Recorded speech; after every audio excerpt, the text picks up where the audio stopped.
Let's see where we're at. Okay, first item is the agenda approval.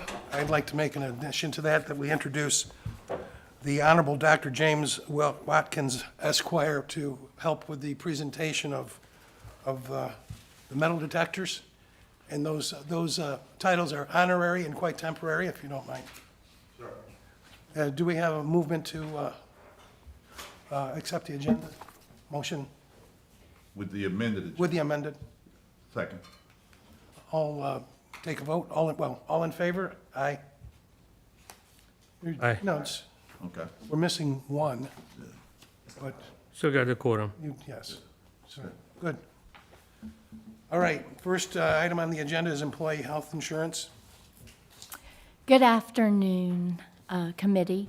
But I have asked Heath and Carl from Anthem and Mark III to do a short presentation for you regarding our current health insurance and future of our health insurance, and then be available for any questions that you may have regarding any health insurance issues. So, if you want to come on up to the podium. Good afternoon, committee. Excuse me, my name is Heath Thomas. I'm with Mark III Employee Benefits. I'm a consultant for Mark III. And today with us we have Anthem. We want to discuss today, obviously last year we had some changes in the health insurance program, both in the benefits themselves as well as the cost to the employees. And this year, as we're looking to the renewal and figuring out how to best handle that, we're looking at trying to make no changes to the benefit design and no changes to the employee contributions. And in order to do that, we are looking at a potential network change. So I have an Anthem representative here to talk through that potential network change.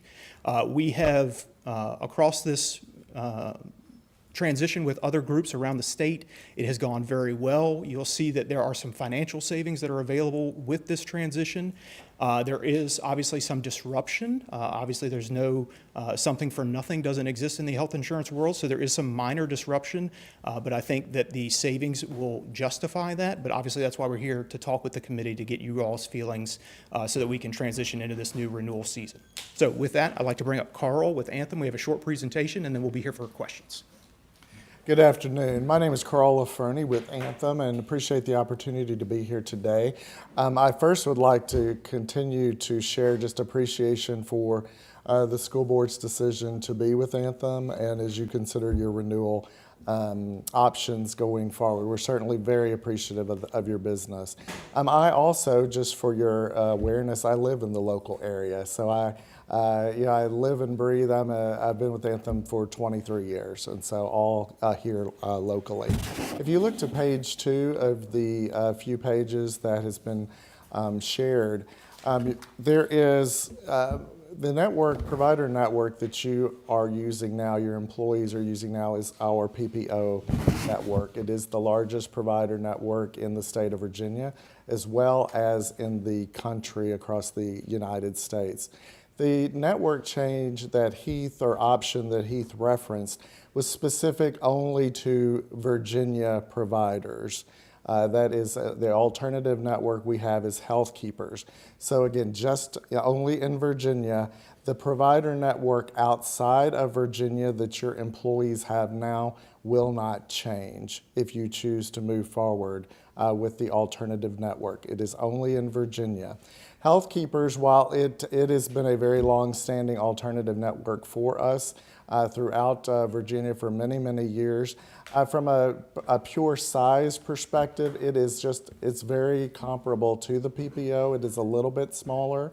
However, all hospitals in Virginia are available in the Health Keepers network, as well as I think of the it's about statewide. It's about 94% of all physicians, whereas in our PPO statewide, it's about 96%.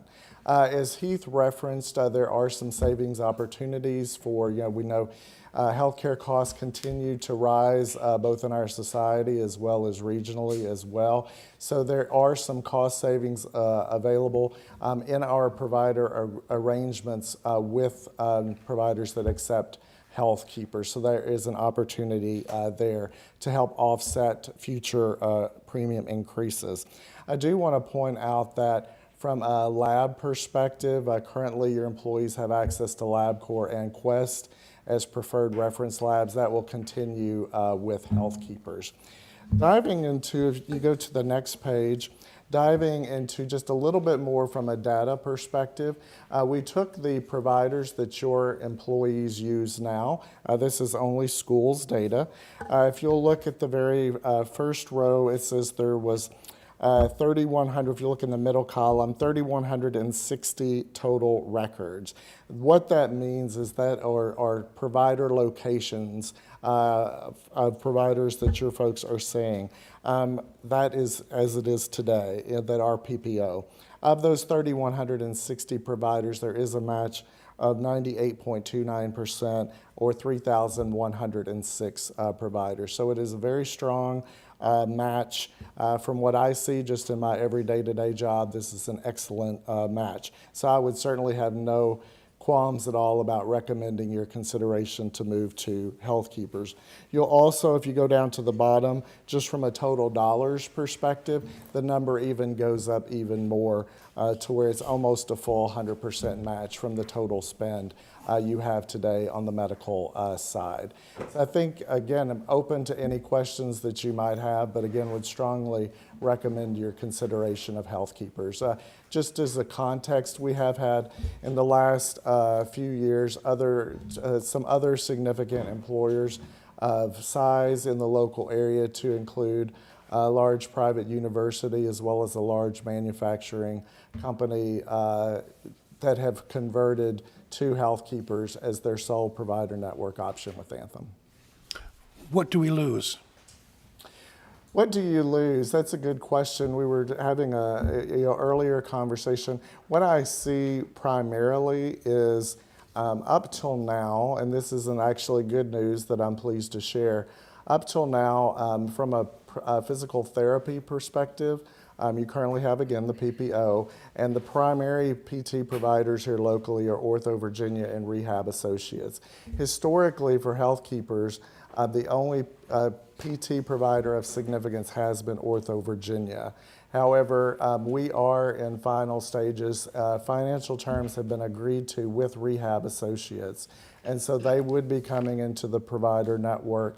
I know your renewal date is of January 1st, and so they will be in the Health Keepers network by that time. So the remaining differential is primarily there's a few chiropractors that will accept PPO versus health keepers, and again, very few providers that may choose not to accept health keepers. But largely, it will be a very good transition. So you're saying those are the only two losses? The reduced chiropractic practitioners, and until January 1st, we don't have access to Rehab Associates, Well, Rehab Associates today is in your network, and so with if we switch. This is if you were to switch, I believe they're going to come in 10-1, but I have not gotten that finalized to be able to share with you as absolute, but it will be before 1-1. And how quickly would the transition occur? Would The idea would be that it would transition at 1/1 during an open enrollment. We would communicate the change to the employees. At 1/1. So this might be a moot point. correct. Okay. It might be a moot point. It will be a moot point. And to Carl's point, in the other few areas that are impacted, obviously there are a couple differences. We want to let the employees know so they can either make the decision to either find a new provider if that's applicable, or they may choose to continue to see that provider outside of the scheduled arrangement of payments. And then the overall gist of the why we would give up these things is it's about a 5% differential in a claim spend under a PPO plan versus the Health Keepers plan. So not only does that as an entity potentially provide savings long term, but your employees that are having some cost share around those negotiated rates would also benefit from that as well. So they will receive a benefit by not paying, by paying less. Correct. Correct. I have a question. So how far is this health keeper from an HMO? I know they're somewhere between PPO and HMO. Years ago, when Health Keepers started, and that goes back about 40 years, it was an HMO, meaning that our providers, the only benefit outside of emergency care was through our providers. Some years ago, at least 15 to 20 years ago, we changed that to being what we call a point of service network, meaning that there is always will be out-of-network benefits. Employees are not locked into the network only to receive some type of benefit with their care. Because Health Keepers is very comprehensive, it is not a small network at all. It is very comprehensive across the state of Virginia. How does the business model work when we are self-funded insured, right?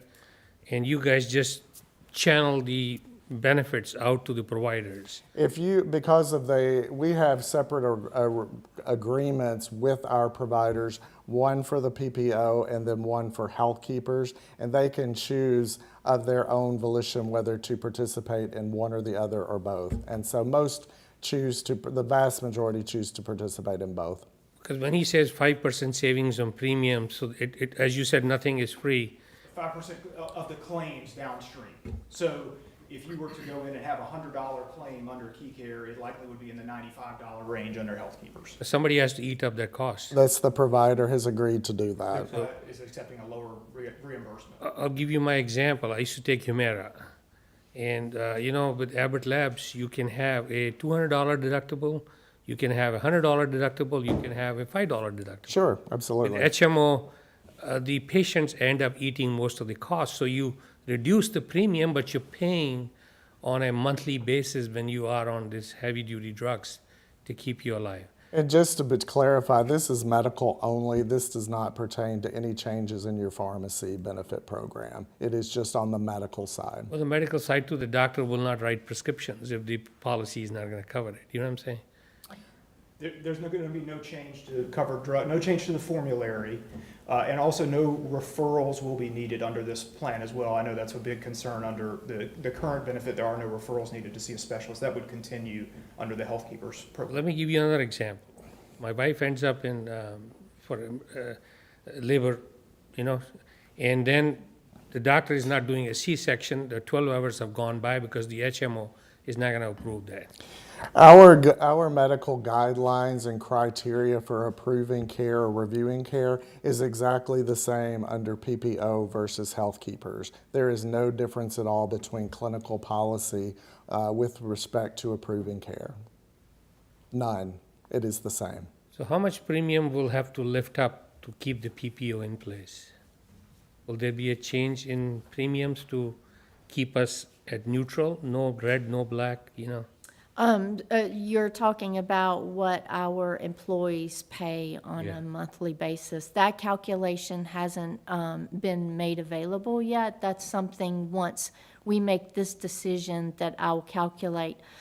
We were looking at about a recommendation of about a 6.5% increase because of some smart decisions the school board has made in the past. I think we're not going to have to increase the rates that much and push those along to our employees. So if perchance the school board made the decision to go with health keepers, then that is an additional added benefit that I can't give you an exact amount right now, but I do think it would help us reduce that cost that we push along to our employees. And I'm just one last comment, and then I'll shut up. To me, the word keepers comes with gatekeepers. You know, just psychologically, as a business model, maybe you guys are rebranding. You know, when I heard Anthem keepers, it's like keeping Anthem as a loss ratio of 90% instead of 95%. You know what I'm talking about? So keepers is a word which, as an employee, scares me, because what are you going to do? You'll keep my premium safe, but I'll end up paying someplace else. Whether it'll be physician of my choice, you know, or the end of the how much medical bills I'll carry on my own pocket in terms of deductibles. It's just the word keepers makes me fearful. I appreciate your comments. That's certainly not the intent of that branding. We'll take that back and see if we might make a change. But I can tell you that from a gatekeeper perspective on access to care for your employees, right now, they can pick up the phone and they can go see a specialist, you know, at first available appointment. That will not change. So there will be no, to your point of old HMO days where you've got to go to your primary care doctor, they've got to get your referral, 3 weeks later you go to see a specialist. That's not the way the new plan would work. So, may I ask a question? So I have a question. I guess my question is in terms of, and I do, like Dr. Gupta, I do go right, and I shared my sentiments with Sonia already about health keepers. I do go back to the old HMO and feeling somewhat forced in that plan. But I'm thinking about from the perspective, absolutely, I want to make sure we're fiscally sound, fiscally responsible, but I have to have people here that serve our kids and that work in the various departments. And so I just want just a level of clarity. There's no other change. I know Mr. DePaul just asked that question, because when we have to say this to employees and those that we want to retain, and as we attract new people, and benefits are important. We may not always be in a position to raise salaries, but at least you want to feel like you have quality health care. So the only differences that I believe I heard are between the two, because it's saying locally targeted networks with minimal disruption for health keepers. But then for the broad blue PPO card, it's the strongest national network, is that they'll have a targeted or smaller network of physicians, correct? And if it's incorrect, it's okay. I'm It's asking, very what's the comparable. difference? It's a little bit smaller. I think what would perhaps be helpful is if we go back to the disruption results in comparison and actually give you provider names that are currently in network for the PPO versus not being in network for health keepers. It will be a very small list, but that would give you that clarity on who exactly those providers are. Thank you, because that's just my only perspective. I just want to be sure that whatever we do, absolutely want to stay fiscally sound, but I still got to have people here that Understood. serve our kids. And Absolutely. I don't want it to be something that's a big disruption for people. Understood. Yeah, and I think that, so the numbers that are in the presentation today are not reflective of rehab associates being in the network. So that would be, when those providers come in network, we are anticipating that percentage to go up, because obviously those claims would then be in the network. So I wouldn't be surprised to see the percentage push to 99 or so % of your claims that you're currently having now that would be in network under the plan transition. So it's a huge majority of claims. And speaking just to that data, on the middle section of the data page, where it says unique matches, unique records, 2452 being PPO, 2405 being health keepers. So there's a difference of 47 now, but of that 47, a portion of that is related to rehab associates, which will go in network very shortly. So it will be a small number, but again, if you're to your point, if you're using a provider that is going out of network, you will perceive that as a negative. I do absolutely acknowledge that. Daryl? Just a question, and I may be, and I know Don's from working here a long time. Weren't we with Health Keepers when I worked here? I don't recall. Have you been our provider before?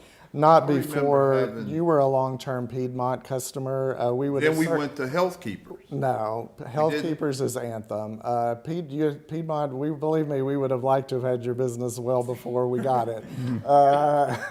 Piedmont was, But no, you were a very long-term Piedmont customer. You would have not been an Anthem Health Keepers customer. Okay. And then from Piedmont, I believe you went to Anthem, but you went into the Key Care plan from a network. We did go to Anthem, from Piedmont to Anthem, but it wasn't Health Keepers. It It was was Key Care, that's correct. just the And that's the PPO. same network that you have today.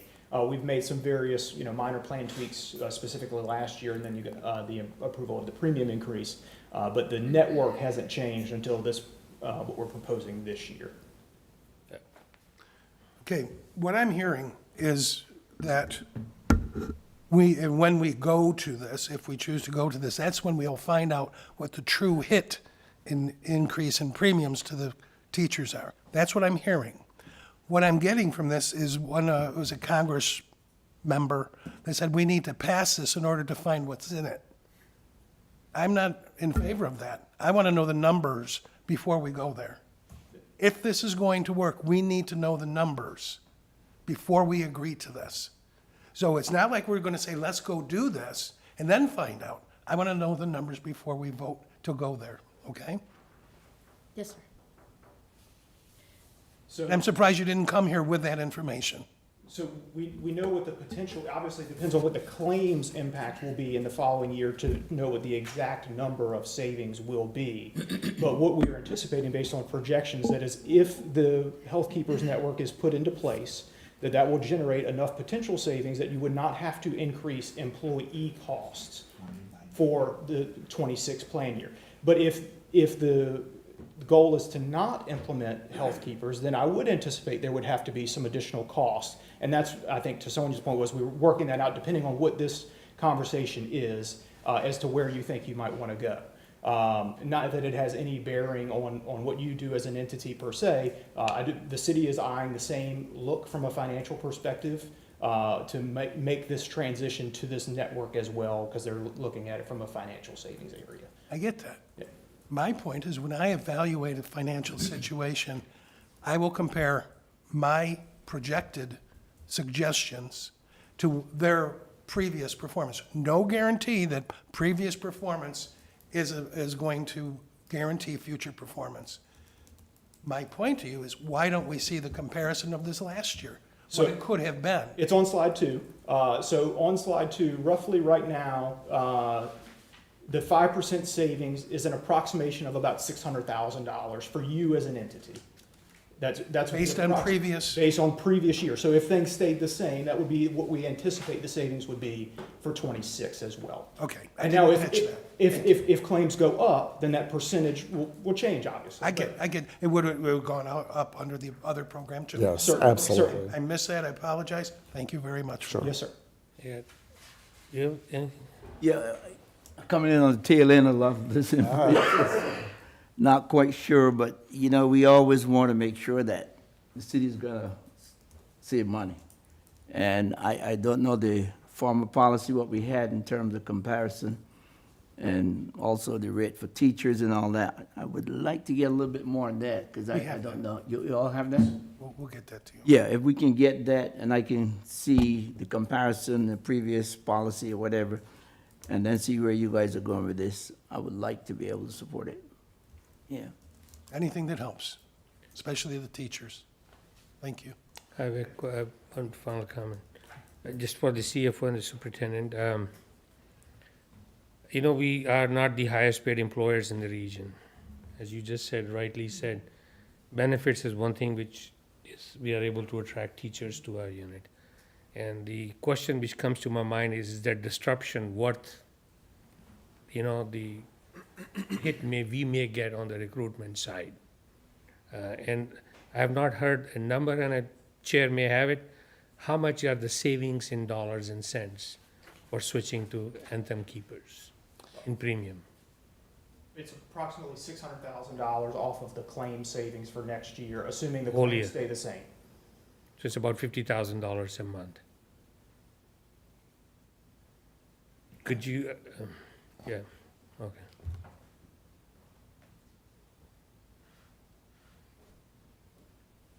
Maybe I'd like to have that, you said you have the information about health insurance, was it shared through you, or how was that information distributed? So when we had this conversation prior, I provided the finance committee with the rates and the premiums, and that's how we made our decision last year to do the 18.5% increase. I will say that, as they said, health insurance is continuing to rise. If we stay with our current plan, the recommendation is to increase about 6.5%. Now, it'll be up to the committee's decision whether LCS eats 6.5% or they pass some of that 6.5% along to employees as well. If we choose this plan change, then that potential increase could go away. I'm not going to say it's definitely going to go away, but it could go away. It's all based on our number of claims that we have. Thank you. That argument makes me looks like you give me from one hand, you take it out from the other hand, you know?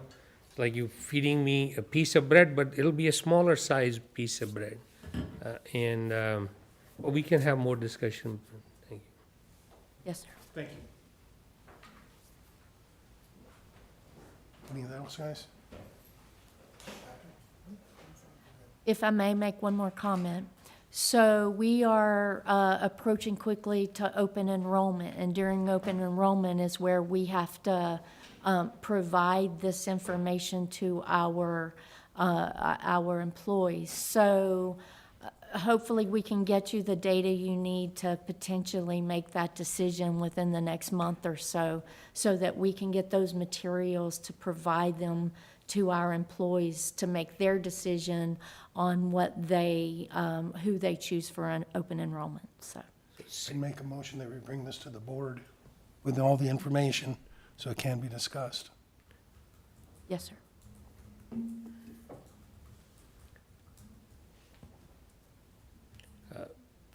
I'd rather have that discussion in the finance committee before it goes to the board. So, because that's the purpose of these committees, is to take a deeper dive into the data. If I may reserve the right to call, not wait a month and maybe call a special finance committee for discussion? That'd be So fine. that we can make sure we have this data in place for our employees. Well, my point was, since we have the work session next, or we will have a work session possibly sooner than that, that's the reason why I wanted to bring it to the full board. But if there's something that can be achieved prior to that, that would be fine. Okay, I will work with these gentlemen to get you some more specific data. Okay. And then I'll provide that to you and see about having a meeting. You said 6.5%, how much did that turn into real dollars and cents for family plan, individual employee, you know? I can provide that information. Could you mix and match, cover no increase in the employee-only plan, but the family plan may go up a little bit? Yes, sir, that's the kind of data I provided to you last year, and I would just put the new numbers in that data tool and provide that to you as well. Just so you know, if we don't go ahead and move this to the full board for the work session, and we don't get a finance committee together for that, then we have another couple weeks before we can actually start working on this. Today's 22nd, the next work session is on October 3rd, so we got 12 days in between. Yes, sir. Take a deeper dive, so there's no rush to move it to a full board. We can have a open finance and- committee meeting next Tuesday. Yes, we We don't have have a open board and- meeting next Tuesday. Is everybody available? I don't know if I'm available that time. I'm available. We have open enrollment scheduled for the end of October, early November. So as long as we have a decision and we are able to produce the documentation to provide to our employees by then, we have some time to make this decision. But I just want to make sure that, you know, we follow the proper protocols. Of course. So Will you have the information by next Tuesday? I will work with these gentlemen Okay. to get that information for you. Once you get the information, Yes, sir. let's see what we can do about a meeting. Absolutely, sir. Okay. Next thing, CIP. Thank you, gentlemen. All right, so as part of tonight's agenda, we need to address the revisions to the CIP plan. School nutrition equipment and vehicle replacement fund, those were line items that were initially included on the CIP plan. However, these line items don't meet the parameters for PAYGO or bond funding. The PAYGO funding that was originally allocated by the city was designated for fencing and paving projects, playground improvements, and CTE program improvements. Because these items don't fall into any of those categories, these projects need to be removed from the CIP plan. We will be exploring other possibilities to fund these needs outside of the CIP plan and revisit these items at a later date. At this time, I would simply like to request a motion to approve the removal of the school nutrition equipment and vehicle replacement fund from the CIP plan, noting that we will explore other avenues of funding.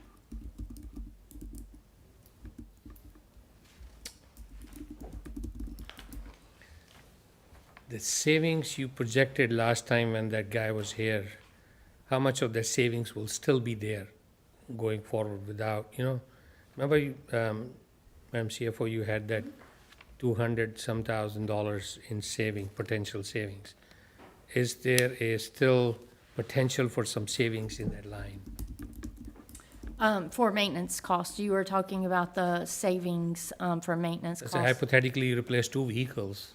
So those lines, the maintenance costs will drop as we renew our fleet, absolutely. I can't give you a specific amount until, you know, I have the specifics of what vehicles we're going to replace and where they're paid out of and those types of I things. was looking at the incremental benefit. You know, you replace 1 vehicle, you save 35, you do Yes, 2 sir. vehicles, you save that kind of thing. Yes, it just depends on the life of the vehicle and how old it is and how it's used.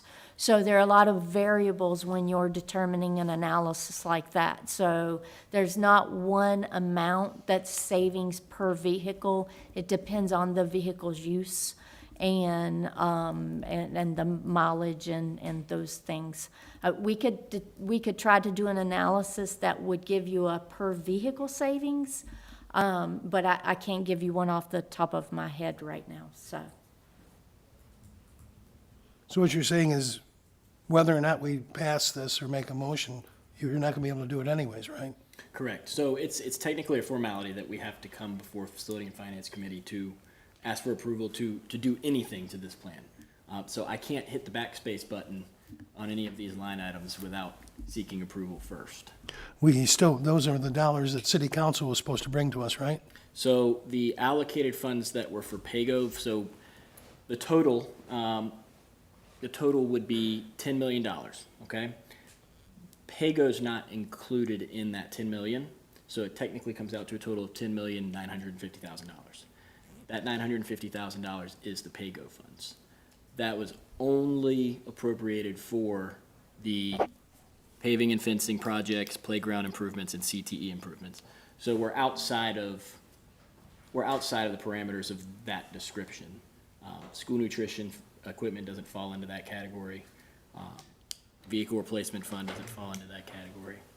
So we're just Fair enough, wrong topic, if that makes sense. fair enough. Yes, sir. That's 700,000 for envelope for EC glass and RSP appropriated a few years ago. Remember, the council said that money is still sitting in different accounts, and that was not part of this 10 million. So I'm assuming 10 plus 900,000 PAYGO plus 700,000. That'll take us to about $11.6 million. Is that 700 part of the mix or not? Correct me if I'm wrong, that is already included in that 10 million. already, I think. Yes. Part of that, Tim. Yeah, so it's already included in that would be included into the building envelope project, RS Payne Elementary School and EC Glass High School. But that should not be part of the 10 million, that reimbursement should be on top of 10 million. Based on this, looks like it's part of the 10 million. Do you want to speak to that? That 750 was previously given to us by the cities a couple of years ago for those projects. That money still remained in CIP as the EC Glass and RS Payne building envelope project developed. We moved those funds into one pot for the EC Glass, RS Payne building envelope. So that money is still there, but in that project, committed to that project, which is started. I think what he's saying is, if the city said, hey, because you know the 700,000 was already there, right? And if the city is saying, hey, we're giving the school division 10 million, what he's saying is, they gave us 10 million for this year, and that 700 would be in addition to that and not within that $10 million. So was that in addition to, or is it part of the 10 million? It was not part of the 10 million. It's not part of the 10 No. million, so it's on top of. So then that means we do have extra money. Based on the CIP plan, it looks like it's part of 10 million. The $2.5 million envelope cost is counted total as 10 million. So the 2.5 million on that CIP plan was given to us by the city with the 10 million. That's part of the 10 million. The 750,000 that was given prior has nothing to do with the 10 million that we got this year. Perfect, so we have extra money. So that number's not factored into the number that's on this sheet. That's correct. Okay. That's sitting there in a pot that we can dip into. That's the point I was making. Yes. Because your project right now is 10 million even with plus pay and go, plus 700,000 for that envelope. So the 750,000 is already committed to that project. To the two projects that have to be removed today. No, to the building envelope, EC Glass and RS Payne building envelope project. The commitment is fine, but the total cost will still be 2.5 million for those two envelopes, right? So if as long as it's 2.5 million, that's 700 you can use from here or you can use from here. End of the day, total expenditure in the envelope is 2.5. Am I correct in saying that? Or 3 No, it's almost, How much is it in this one? it's five, right now it's at 5.267 million. 2.5 million. That's just what they gave us on top of it so that we could do the project. The 2.5 million is already committed as well. The 2.5 million that's bond funded. That's not pay-go, that's not cash. Yeah. And these projects themselves, they would not be bond funded. So the vehicle replacement plan and school nutrition equipment, they wouldn't fall into that category. Let me rephrase my question.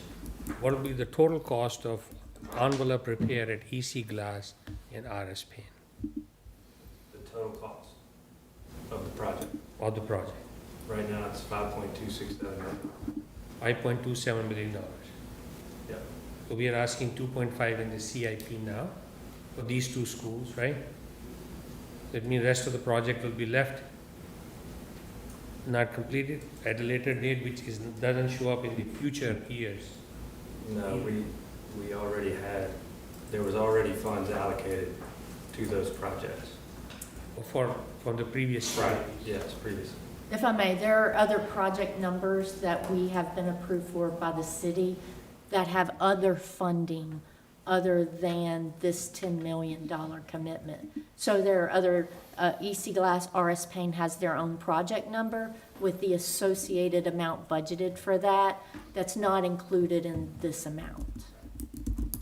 Could I get a clarity on numbers, where the money is coming and where it's going? You know what I'm saying? I'm just worried about that 750 till a week ago was not used. It's sitting there. And it can be used, and we were told in the joint city council school board, this is money available for you guys to use it. Yep. This spreadsheet is only going to show the 10, 30, and 20. That's all that's going to show. It's not going to show anything in addition. And I'm just trying to see if we have another 750 sitting someplace. Yes, sir, we do. We had a joint CIP meeting with the city last week, and we looked through those project numbers, and there are other projects that are funded that are not included in this, this allotment. So I think what he's saying, it would be good to see, like, expand the Absolutely. spreadsheet to show, hey, this is where that additional 750 is going. We actually get a report from the city that provides all those project numbers. We'll be happy to pass along to you. Thank you. Okay, just one more point. The health, the nutrition program and the vehicle program are being removed. Are there dollars for those? Is that something that's in arrears someplace or in an account someplace? I thought they were approved. And I'm wondering, we gotta take it out of the CIP, okay. But do we have dollars for those programs? So that is not something I've explored. This is. I was this under is- the impression that that was already, that it was approved. That's my impression, but it's not, is what you're saying. So these types of projects cannot be used with the type of funding. I get it. So we have to somehow find money in our existing budget to cover these types. And we're working on that. I got you. To try to find ways to fund these projects outside of this PAYGO. My point is that I thought they were funded already. I thought they were being taken care of, but now we gotta take them out because they're not. Correct. Is that's correct? That is correct. They're not Enough. allowable within the type of money. Okay, that the city- we don't have the money for it. No, sir. we do Okay, not. thank you. We're looking every day. So, And we still don't have it. no, sir. That's right. Thank you. Not yet.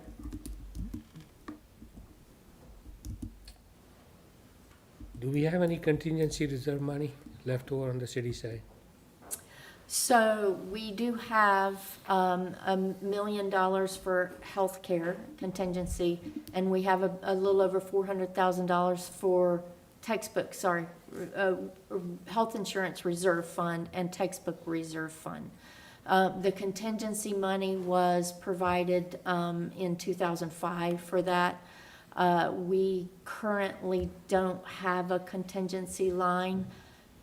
We are working through potential fund allocations to cover some of these other expenses. So 1.4 million at the end of the year, if not used, is a potential source? Yes, sir. Well, it's reserved by city council, They can reallocate. but they can reallocate it as they see fit. Yes, sir. Okay, motion's been requested. You guys want to make a motion? I'd second. One of you it. guys? No, you can't. I can. No, I'm not making the motion. I'm asking them to make the motion. You want to make I it? can make a motion. I'll make the motion. I'm a committee member. I'll make the motion. Second motion. All in favor? Aye. All those opposed? Okay. Next is going to be metal detectors.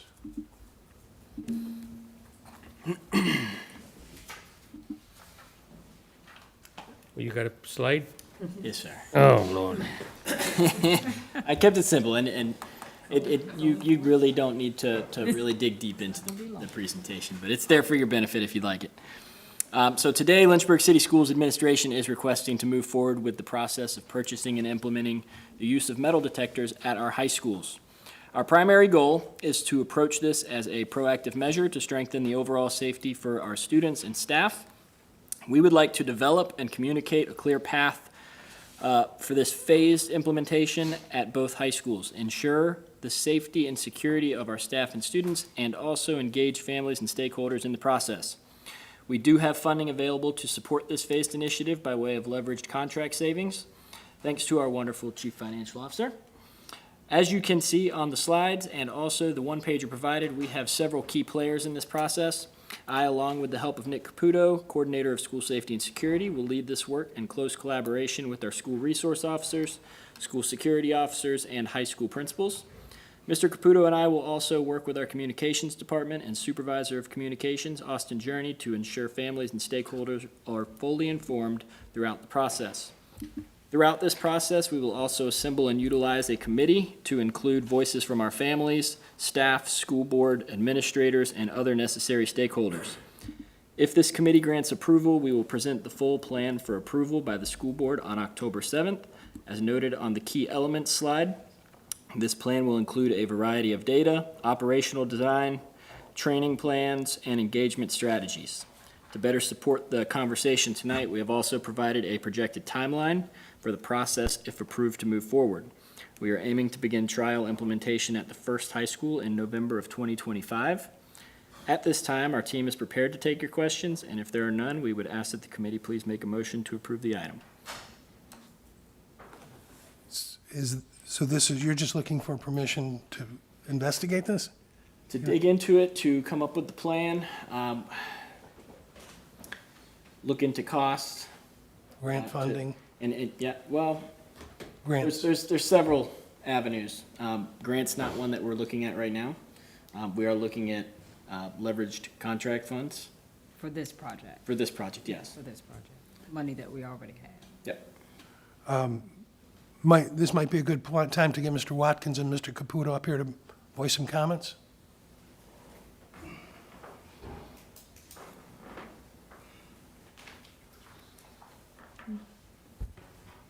Good afternoon. Good afternoon. My name is James Watkins. Community knows me as Trey. I'm the director of the Good Gangs program over at EC Glass, where we mentor and cover conflict resolution skills with ninth graders. I've developed a fatherhood initiative that addresses the family engagement piece. My take on the metal detectors, I notice it can be controversial, and given things that I've seen in the community and my experiences, I'm not opposed to it. However, I do think to complete and truly address the matter, I think we need to take an even more proactive approach. The metal detectors does seem reactionary, and I know that this committee and the school board prioritizes the safety of the students, which is, I think, the number one goal and the number one priority. But I think kids bringing guns to school does not change the fact that kids have guns. And whether the students are in school, it doesn't change the fact that kids are using guns outside of school, which ultimately, whether they're in the school or whether they're at home, they're still the students. And so I just would have liked to have the opportunity at some point to be able to propose an additional program that would address youth with guns and to address an initiative that would support parents as well. And I thought it would be appropriate maybe to bring this forward, as there's an Operation Ceasefire grant that closes on October the 10th. Both of these programs align with the grant funding. Our Good Gangs program is already funded through an Operation Ceasefire grant. This is an additional grant. And so essentially most of it's already written, and we're confident in our ability to be able to turn around a grant fairly quickly if the LCS would grant us the opportunity to do so. But I would love the opportunity to present fully. I do think more needs to be done to address this matter. Guns in the community and guns in school obviously are very challenging and it's something that needs to be addressed urgently. But I think it needs to be addressed in a full way, and not just a reactionary, but also a proactive way. Thank you. Any questions? So the program that you're proposing, what would be the difference between a system that the school would put in play? Would you have physical components to a program is what I would be asking, or just it's going to be a talking points type program? Well, our program is Good Gangs. We address and redefine what it means to be part of a gang. We're not rejecting the idea of wanting to be part of a gang, frankly. We understand that young people desire loyalty, respect, safety, meaning, belonging. These are the things and the reasons that you've joined gangs and ultimately have guns, right? We're not rejecting that idea and that concept, but we want to be able to fill those voids with a good mission and things that doesn't require someone to have a gun to feel safe. We work with a number of different tools and assessments to fill those voids by helping students understand their strengths, and understand the assets that they have in their life and the assets they don't have. And then we provide them with the opportunity to do career exploration, things of that nature. So a number of things I would love to get into. I could go all day about this program and why I believe in it so much. I didn't start this program, I didn't found it. This is Dr. Owen Caldwell's vision. Unfortunately, he passed away in May, and we decided that it was an excellent program that we needed to continue moving forward. We're at EC Glass, and I think it would be very effective to be able to scale it over to Heritage High School. And the grant that's currently active would give us the ability to do that, as well as further explore parent engagement and training. I'm just kind of wondering, should we do both? Could both concepts benefit the kids if I we think had so. something like this, and then along with metal detectors? I think his, that could be the approach. You know, I think his program's great, and that's, it makes sense to work them together. Right. Metal detectors in my wheelhouse. You know, I'll leave that for y'all to discuss. I don't have the research in front of me to know whether or not that's the appropriate approach, but I do know that the program, on the programming side, it's effective. We've seen it. I've worked as the sole interviewer for a UVA research project that was statewide. I interviewed over 50 youth about the root causes of gun violence and the solutions to it. And so I feel very confident from a program standpoint, but I don't feel authorized or Okay. to speak on the metal detectors. Well, thanks for being here. I mean, Thanks for allowing me to speak. go ahead, you go ahead. Dr. Watkins, correct? Mr. Watkins. Mr. Watkins, okay. One day, hopefully. Look, I've claimed it for you. I would love an opportunity, I know I've spoken to, I think it's Mr. Key Sure. about Good Gains. He's stopped me a couple times about it. So I'd love an opportunity to talk about it and just kind of see what it's about in the programs that you're talking about and how to pair, the pieces and things together. So I just wanted to say I would love an opportunity just to connect and be able to talk about it, because it's kind of hard. I don't know as much about it. I've chatted with him about it just in passing, and Mrs. Reeves a few times. She's mentioned that she's a part of that group as well. So to see how those things can pair, to pair with one another. And I will say, I do encourage you and anyone else who's watching, because I do think it probably seems reactionary, but it was one of the first questions I had when I came in. My first conversation with Mr. Caputo was, we don't have weapons detection or metal detectors? Being in a more urban area and things like that, and I was coming from a smaller division. And so I think in light of things, yeah, it may seem reactionary, but on my end, it was one that I think I talked to Caputo, and then I was like, oh, well, Dr. Gupta, and it was just one of the things that was swirling. But, our main goal is how do we partner with community partners? And you're right, unfortunately, we had something in the school, but also we recognize what's happening in the community and how we can partner. So I just wanted to say thank you. It's my first time meeting you, so I just want to say thank you It's a for sharing pleasure. the information. If we can connect, I'd appreciate it. Two things I had. Number one was last year, gun in the middle school, real gun. This year in high school, the reaction is legitimate because you don't want to put any kid at any time at risk. That could have been detected by a metal detector. With probability of success is questionable, but I'll leave it for the experts to decide that. Having said that, the other issue is, I love all these grant-funded good projects, but how do you sustain them? We have seen with the experience over the years, and some are not here now. You fund it for a couple of years, we love those projects, and they become part of the operating budget, and we don't have flexibility in our budget to put in another $2, $3, $4 million into that. You see what I'm saying? So sustainability becomes very important and necessary, but we don't have the money. And they are good programs, they're giving good results.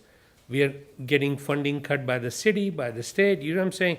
With shrinking revenue base, increasing health insurance premium, increasing cost of doing business, how do you sustain? Do you have a solution? How do you sustain that program beyond the sunset of your grant? I'll say I have a strategy, a strong strategy. So in order to gain funding for the current grant that we had to have a sustainability plan and a strategy.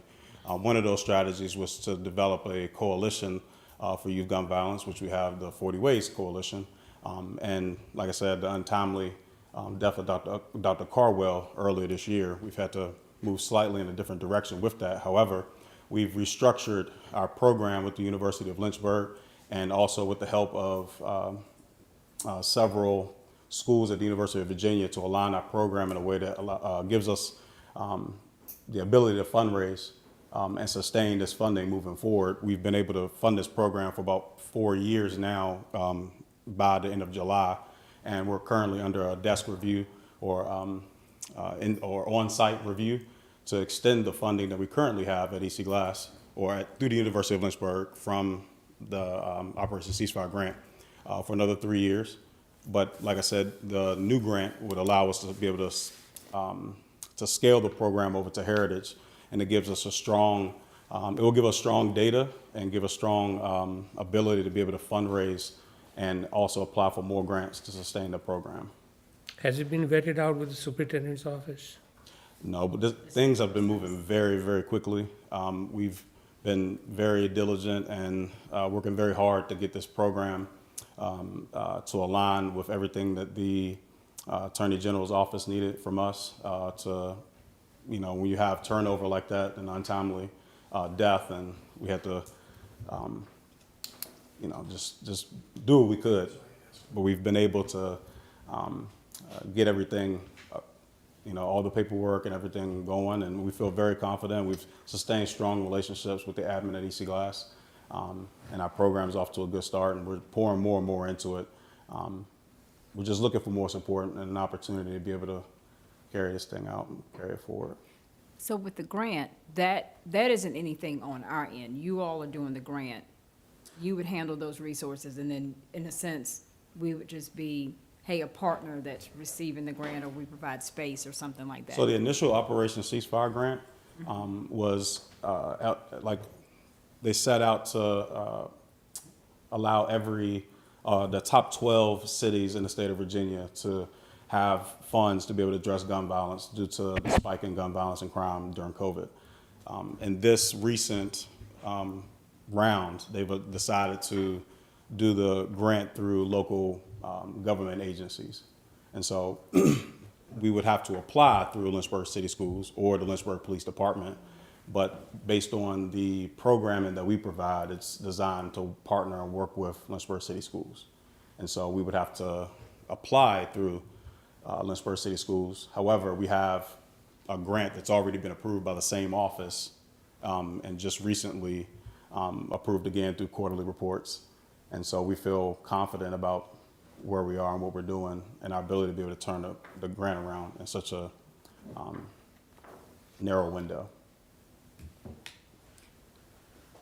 Yeah, I would love for an opportunity to sit and have a conversation first, because I think about, we'd be the fiscal agent.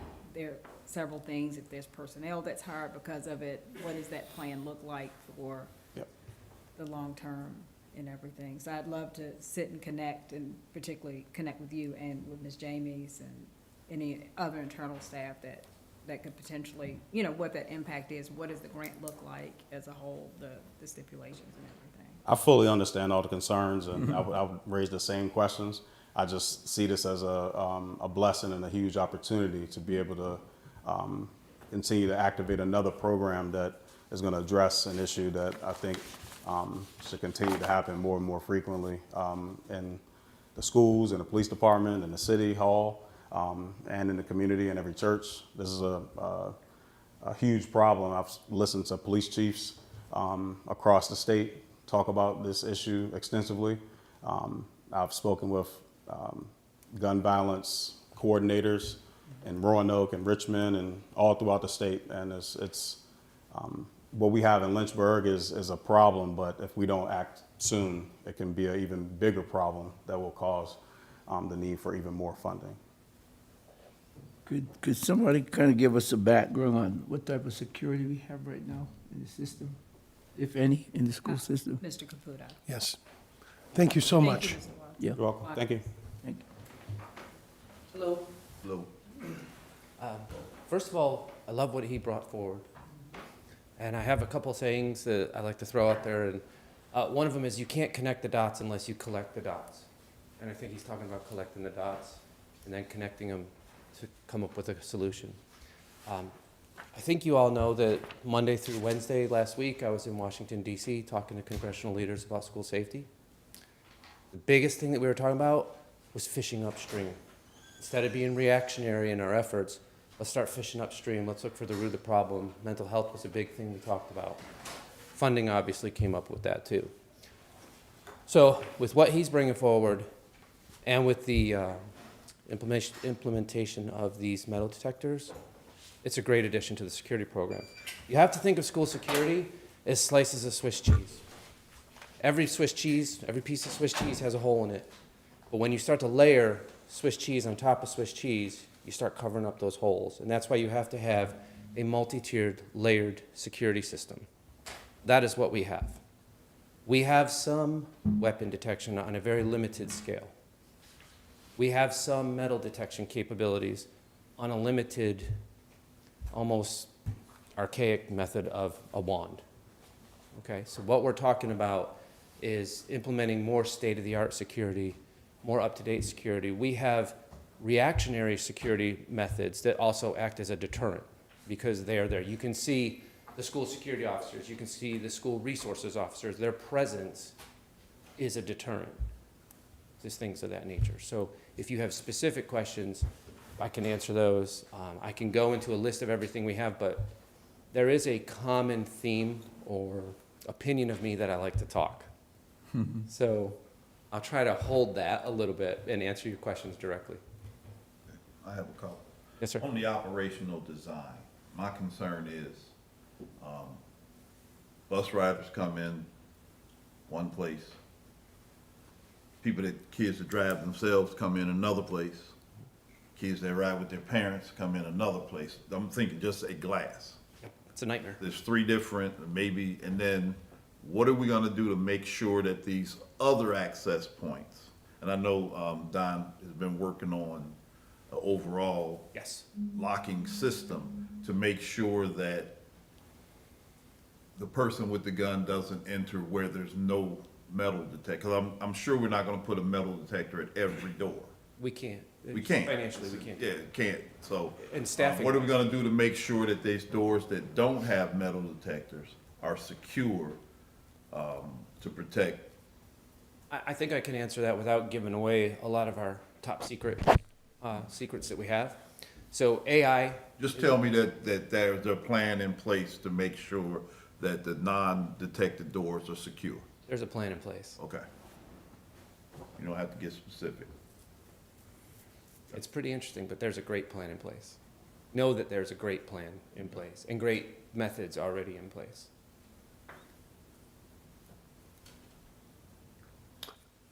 Any comments on what you can do to help with regards to the metal detectors?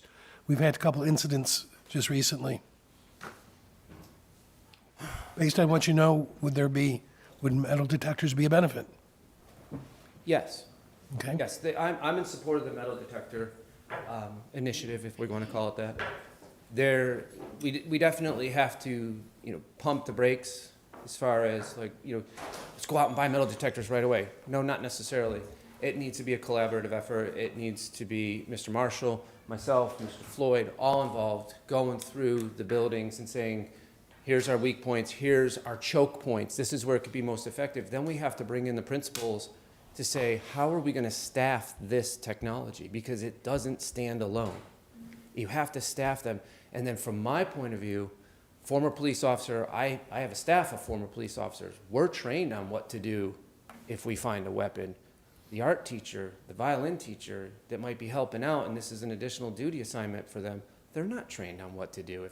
What if we find a weapon and it pushes that person's position to act? That's something that has to be considered. That falls on my shoulders. That falls on me. So there's a lot of training that goes into this. There's a lot of what ifs. There's a lot of worst case scenarios. Every single police officer in the world operates on hypervigilance. And anybody that's been in a room with me knows I'm still all the time. I'm full of energy and I'm full of what ifs. So like I said, pumping the brakes a little bit. We just want to explore this, come up with some strategies, and move forward from there, and do it with the funds that we have available to do so. there's already some ideas kicking around, but first we got to get boots on the ground, and we have to take a survey, and we have to have a collaboration of all the subject matter experts to come in and say, that's a great idea, but in order to do that, we have to do this. Okay. Make a motion that we give them the permission to go ahead.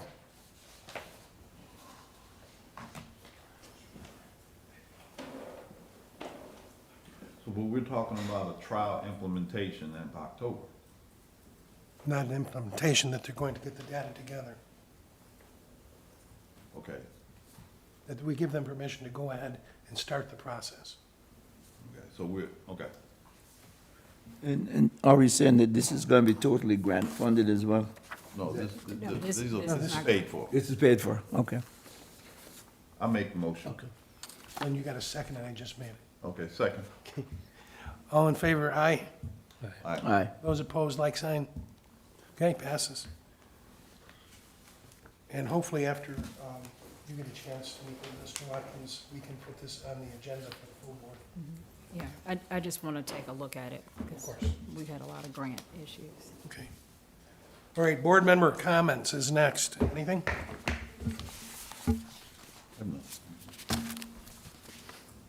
I don't have much to say. I will say that I feel like we're on a good trajectory in terms of trying to be fiscally responsible, trying to cut costs and analyze, the budget and so on.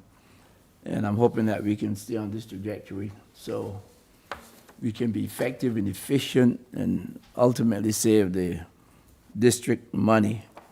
I know a lot of things that we are grappling with cost money, but I think the committee has some degree of diligence, as I can see, trying to scrutinize and making sure that we are fiscally responsible. So I appreciate that, and I'm looking forward to the broader spectrum of things as we move forward, how we can keep costs down, money for the system. Anyone else? Okay. Informational item, the next Finance and Facilities Committee meeting is Tuesday, October 14th at 3:30 here. And is, unless we can get the data together to have a special meeting prior. Yes. Thank you. Okay, we're adjourned.